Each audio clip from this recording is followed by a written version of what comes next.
Hey, what's up purveyors of cute soundbars? Daniel here from Never Enough Tech. Today we have a fight in the featherweight class between the 2018 Sonos Beam, an old school puncher, and the brand new 2021 JBL Bar 5.0 MultiBeam. The Sonos Beam is something like the oldest product I've featured on this channel, being just a few days older than my newly minted 3-year-old. Nonetheless, I've been getting a steady drumbeat of requests to review it and compare it to other small laterally challenged soundbars. The Beam is enticing for those that want an in on a Sonos home theater experience, but aren't in the mood to cough up $800 plus for the Sonos Arc. The Multibeam, a standalone bar, is interesting in that it's the spiritual successor to the JBL Bar 5.1 surround with Multibeam SoundCheck. But it drops the subwoofer and adds a number of hardware and software updates that enables the Multibeam to do desirable modern soundbar stuff like lossless and 3D audio. So I'd say there's an elephant in the room with these mini soundbars. Yes, we can compare them to each other, but maybe the most important question is whether the audio enhancement over regular old TV sound is better enough. Of course it's better, silly, but is it hundreds of dollars better? I'll try to capture these comparisons in the sound check to help make your own decisions. I'm nice like that. Okay, per usual, let's throw up the scoreboard and witness which bar comes out alive. And don't get too picky about my sports analogies. Price. The Beam is still retailing for $400. It's a masterclass in holding on to its value. You get a 45-day return window and a 1-year warranty. The Multibeam retails for $350. You get a 30-day return window and a 1-year warranty, though a refurbished product is sent to you after 6 months. JBL, 1 point for price. Design and build. The Beam is well made, and as far as I can tell, has aged gracefully, being all black, constructed with high quality plastic and a supple, thin cloth. Spoiler alert, going all the way around. Today's fun fact. I find it a bit cheesy when a thin cloth is covering large driver holes, such that it would be easy for your enemies to poke holes in your soundbar. That's not happening here. The Beam cloth is largely ornamental, covering a plastic grill. The bar controls, indicator lights, and microphone live up here on top, and the ports are in the back pointing straight back. I love when they do that. The Beam has true rounded sides that gives it a unique visual character and has a concave top, which is interesting, but I can't really find a good form or function explanation. Feel free to sound off on that. The Beam ridgeline is a little higher than you would want from a TV obscuration standpoint, certainly high enough to block your TV's IR receiver if it's on a low profile stand. The Multibeam unapologetically shares a design language with all the other JBL soundbars. Gray plastic with rounded edges. A convex top, not too extreme but there. You have 4 buttons covered with a single rubber strip on top. Plenty of grill holes to suggest where sound should be shooting from. You'll find the grill holes in the front, sides, and on top of the bar, which is maybe a little confusing considering this bar does not have any upward firing speakers. Anyway, solid and consistent is what I got for you design and build wise for the Multibeam. Both bars get a point for not being really fugly. Driver array and channels. With the Beam, you have a 3.0 channel system with a left, center, and right channel. I'll give it to Sonos. They pack an impressive number of noisemakers in the bar, given the size and price. In the center channel, you'll find 2 full-range woofers separated by a tweeter, while the left and right channels are composed of just a single full-range woofer. The left and right woofer are on the side of the bar and angled out to widen the soundstage. On top of these 3 drivers, you'll find 3 passive radiators using excess air in the bar to augment the bass tones. The Multibeam is a 5.0 channel system with a surround right, center, left, and surround left channel. The surround left and right drivers are on the side of the bar and angled forward a bit to bounce sound off walls to strive for surround spatial effects. Each channel is just a single oval woofer. You also get 4 passive radiators, 2 on the top and 2 on the bottom. As I mentioned, but maybe you were grabbing a snack, while you do see grills on the top of this bar, they are not intended to support dedicated height drivers. On paper, the Beam could take the win with a 3-driver dedicated center channel, and the Multibeam could peacock about its 5 channels. We'll work it out in the sound check. No points here. Supported audio formats. The Beam, well, keep your pants on, just Dolby Digital and stereo PCM. Yes, this means it can't even fully support Netflix level audio, which is Dolby Digital Plus. So yes, Netflix will play, but it can't handle the full load. I think the most practical implication here is that 3D audio is not supported. So no Dolby Atmos or DTS:X, or any kind of DTS actually. You'll notice a minor glitch when trying to play DTS. Just silence. Without transcribing to Dolby. So audio codec support is a category where the Beam has been left behind by the contemporary soundbar. The Multibeam, unlike just Beam, supports all the Dolbys, including Dolby Digital Plus, the streaming service format, and Dolby True HD, your lossless physical media Dolby.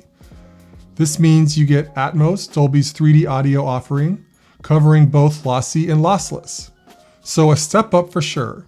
Unfortunately, DTS is not supported here either, so you'll have to, as well with the Beam, convert DTS to Dolby in your Blu-ray player settings to make it work. In 2015, the Masrani Corporation has paid out more than $800 million in damages to settle class action lawsuits. So better, but still room for improvement. The Multibeam gets a big fat point for its more complete codec support. Ports. The Beam. You get plain old audio return channel, or ARC. Not to be confused with the Sonos ARC, which refers to the shape of that bar. Enhanced audio return channel, that we've come to expect in our soundbars, was not really a thing in 2018. The Beam supports a single connection to the TV, and that's it. No pass-throughs. The Multibeam has eARC and a pass-through. So even if you don't have an eARC-enabled TV, you can still send the bar your premium audio signals directly, bypassing your TV's ARC connection altogether. And yes, the pass-through supports Dolby Vision. You'll also find a legacy lower bandwidth optical port, not recommended, and a USB port that can handle music playback and updates, though updates can occur over Wi-Fi. The bar will prompt you when an update is found. For reference, you update the Beam via the Sonos app. And I will congratulate both bars by having ports that point straight back.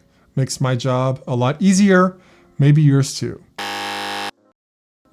Multibeam with 2 points, as I presume eARC and a pass-through are both big freaking deals to you people.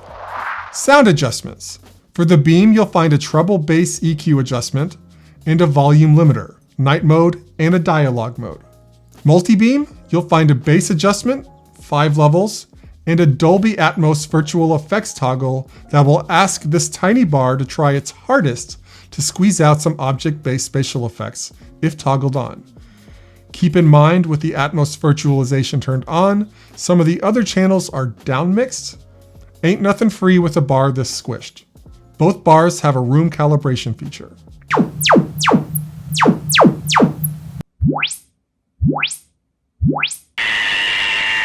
I'll give the Beam a slim point here, mainly for supporting some EQ controls, but neither of you should feel all that special. Displays. The Beam has a 5-color LED on top of the bar. I've expressed my opinions about putting displays on top of bars in a couple of videos. This might be the most excusable one, maybe because it doesn't present much information other than something is happening, like a volume change. Otherwise, it provides state indications like mute and other states meant to serve in setup. Soundbar makers, this is not difficult. Put the display somewhere where you can easily see it while sitting. Give customers the option to make it less annoying somehow if they don't want to see it blinking. Develop an industry best practice. Good God. The Multibeam, to its credit, has a very good scrolling display that provides information in a straightforward, non-coded way, from volume number to detailed audio information to input. I'd argue the more inputs and codecs and sound modes your bar supports, the more you want this kind of scrolling display, as there's just more to keep track of. There's a more complicated philosophical discussion that could go on here on why either display strategy is better. The Beam put theirs on top, so the competitor gets the point. Controls. With the Beam, you have your bar controls and the app. The bar controls are on the top center and are capacitive. They're amongst the most elegant controls, not only because they're minimalist, flush, and capacitive, but because there is more going on than meets the eye. With just 2 volume buttons and a play-pause button. So beyond controlling volume and play-pausing, you can adjust tracks by swiping from one volume button to the other, and you can group the Beam with other speakers playing music by holding the play button. You'll also find a mic mute button if unintended voice assistant dialogue sends you into a destructive blind rage. The Beam does not come with a remote, though your TV remote will adjust volume if you connect via ARC. Don't use the ARC to optical adapter if you don't have to. An ARC connection makes controlling the bar with the TV remote much easier. For the other settings, you'll have to dig into the app. The app is pretty good, I think. It's the most serious app for soundbars I've come across, at least for Apple users. You can have your own opinion on the Samsung SmartThings app. Personal preference, but I'm predisposed to not collecting a gang of one-off remotes that confuses my wife and in turn increases my overall workload. So no remote is just fine with me. The Multibeam, you have your standard JBL Bar controls lying under a rubber strip, so power, volume down, volume up, and inputs. And you have your remote. It's pretty simple, maybe a little cheesy. Most of the common functions are right there on top, so your inputs, volume, mute. There are a handful of hidden functions or cheat codes, whatever you want to call them, to adjust your sound. Here's a cheat sheet. Cheat sheet. Cheat sheet. Cheat sheet. You won't find a dedicated JBL app for the Multibeam. All Wi-Fi interactions are handled via third parties that I'll discuss in just a second. I prefer the Beam way of doing things. You might think I'm an idiot. 1 point for the Beam. Device to bar streaming. Beam was one of the first Sonos products to get AirPlay support. And as you have come to expect, you get a really healthy list of integrated streaming services that can be browsed in a unified way in the app. Multibeam? Well, JBL kinda showed out here. It matches the Beam's AirPlay and throws in Chromecast, Spotify Connect, and Bluetooth. You're gonna get the best quality streams out of the first two technologies. 1 point for the Beam for its ultimate flexibility and kindness to iOS and Android users alike, though I've been reliably informed music does not matter on soundbars. Forgot to mention this one, multi-room. Both of these bars can act as endpoints for audio and can play in sync with different kinds of speakers. The Beam manages this with AirPlay, and the Multibeam, AirPlay, Chromecast, and Alexa multi-room music. So we do have some surface level equivalents here. What the Beam can do that the Multibeam cannot is act as a sound distributor. So if you're playing TV audio through the Multibeam, the signal dies at the bar. With the Beam, along with the Sonos network, the TV sound can be replicated in another Sonos speaker in the kitchen or bathroom or wherever. The Beam being an endpoint and distributor makes the Beam much more sophisticated than the JBL and the Serena, even if the JBL plays nice with more multi-room technologies, and as such, gets the point. Voice assistants. The Beam. You get Alexa and Google Assistant with a built-in mic. The Multibeam, the same, plus Siri, but will require a third-party device if you like to yell at your speakers. No microphone. Beam gets some credit for having a mic. Well, actually, 5 far-field mics, which are all pretty responsive. Maybe you hate mics, even if you can mute them. You're gonna kinda have to do you on this one. No points. Expandability. The Beam is, I'd say, just as much meant to be a standalone bar as be coupled with 2 Sonos and a sub. Big win if you're all about that expansion slow game. The Multibeam? Well, with a name like Multibeam, who needs friends? It's a lone cowboy. Beam, 2 points. Setup. I usually talk more about this on the single reviews, but I'll give the general thrust. You'll need the Sonos app to set up the Beam to get it on the Sonos network. Multibeam is plug and play. No Wi-Fi is necessary. If you want Wi-Fi capabilities, there is no app.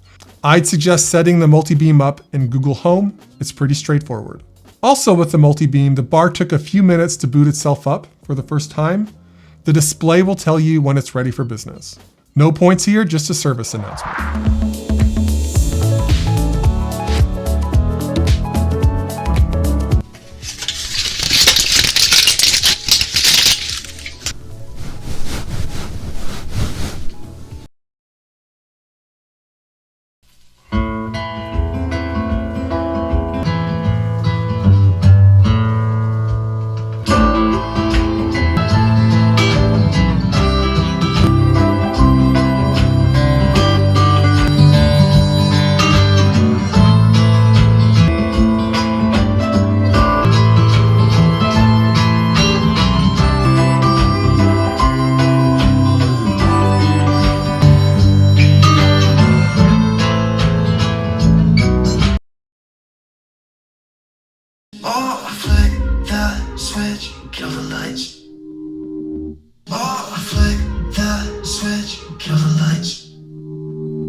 faces. All these empty faces. We don't care about them tonight. We're going out of ourselves, can we feel? We don't care about them tonight. We're going out of ourselves, can we feel? Almost like I don't know if it's real, 'cause when we're doing our thing with the wheels are turning. I was thinking more like a deer or a rabbit, but hey, you do you. This is Amir. He's our chief engineer. He You bought your dad tickets to a musical for his birthday. Oh, I guess I don't need to learn your name. 11 Tonys. There's my girl! Happy birthday, Bobby! Oh, thank you. It doesn't seem like anyone knew I was coming. Yeah, I might not have mentioned it. Dad. Is everything okay? Yeah. Oh, you're gonna be a pirate. He's gonna love Just shut up for 1 second. There's a BMW chasing us.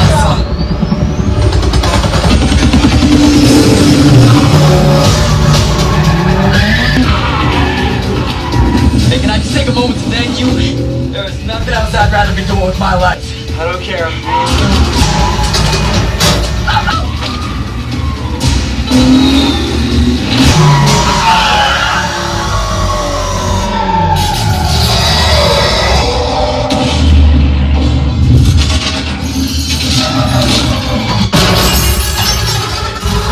Whoa!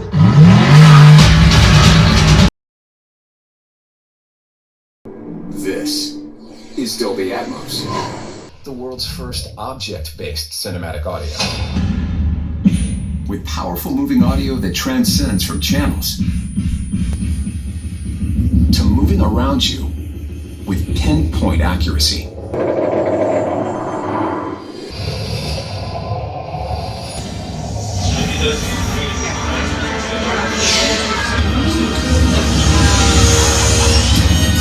Whether the soundscape sits the mood of the scene. Put your vehicle on the side of the road. What is this place? Come on, you guys, let's go. Or captures the full extent Secret. of nature's fury.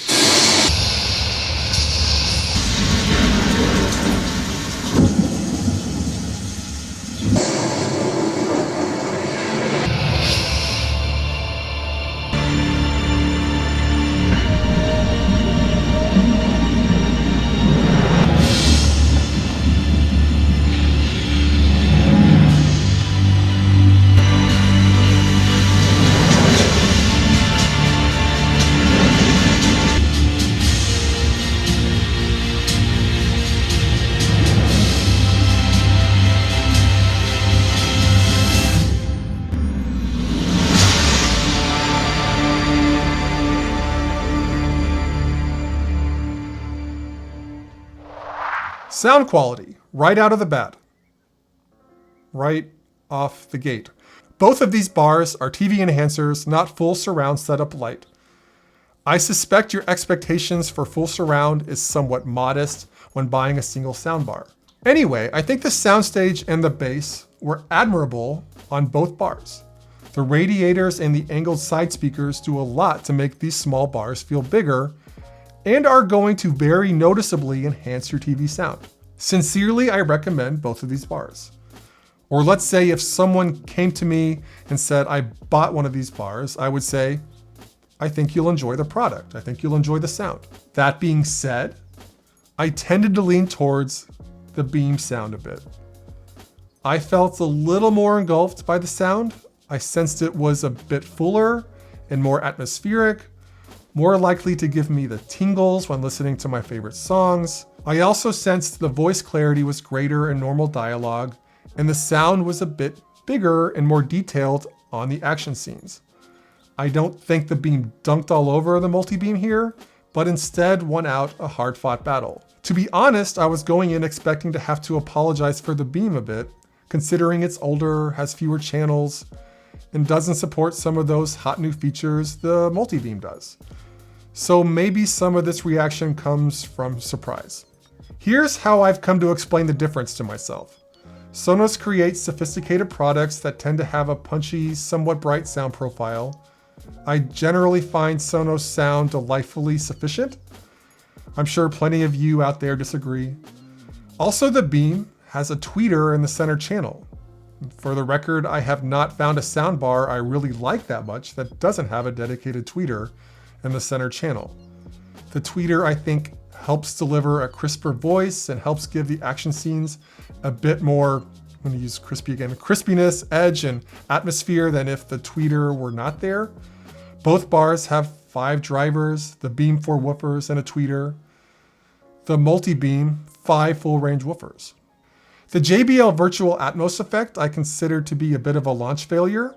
I really didn't sense that it executed spatial audio any better than the Beam that technically can't do that. This doesn't mean don't buy the Multibeam, it means don't buy it for Atmos. I struggle for how to score here. I kinda just gave the Beam an intimate massage, but the gap in sound quality was not wide. Sound is really important, 3 points. Oh, go boo yourself, I can't hear him anyway. Wrap up, conclusions. You have an interesting choice, but 2 good choices, I think. I'm pleased with both of these bars, which like never happens. The Beam, I sense, edges out the Multibeam on sound. On top of this, you have the expansion option, a big honking deal, and a really strong ecosystem. The JBL, it's a video game cheaper. You get a pass-through, making the system more flexible, Bluetooth and Chromecast, and Alexa MRA, which I think I forgot to mention. So an admirable number of ways to get your music on your bar and to sync the soundbar with other speakers in other rooms. While it's normally a big deal when comparing to just ARC, eARC, at least in terms of the sound impact, did not seem like a major contributing factor. Even if eARC was not there, I have the pass-through. Maybe this makes me a bad person, but I don't think support for Dolby Digital Plus nor Dolby True HD ended up really mattering a whole lot in the context of this comparison, because these more data-rich formats didn't seem to lead to an overall sound win. Given all these factors and the sound not being that far off, I think the recommendation really depends on your goals. If you don't have a Sonos ecosystem and you're not an Apple user, you just need some eARC and a pass-through, those are some good reasons to go to JBL. If you possibly want to expand with a sub and rears, have other Sonos products, you like a completely simple non-fuss bar that just disappears and makes your TV sound better, go with the Beam. All right, maybe I don't need to drag this on any further. Hope this was helpful in some way or another. Do something nice for the channel, even if you have to dig deep. Catch you on the next one.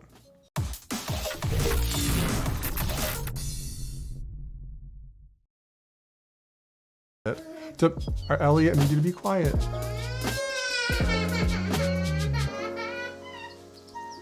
Can I finish this?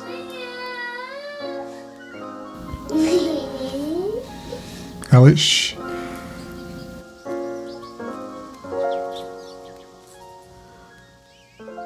I guess you're next.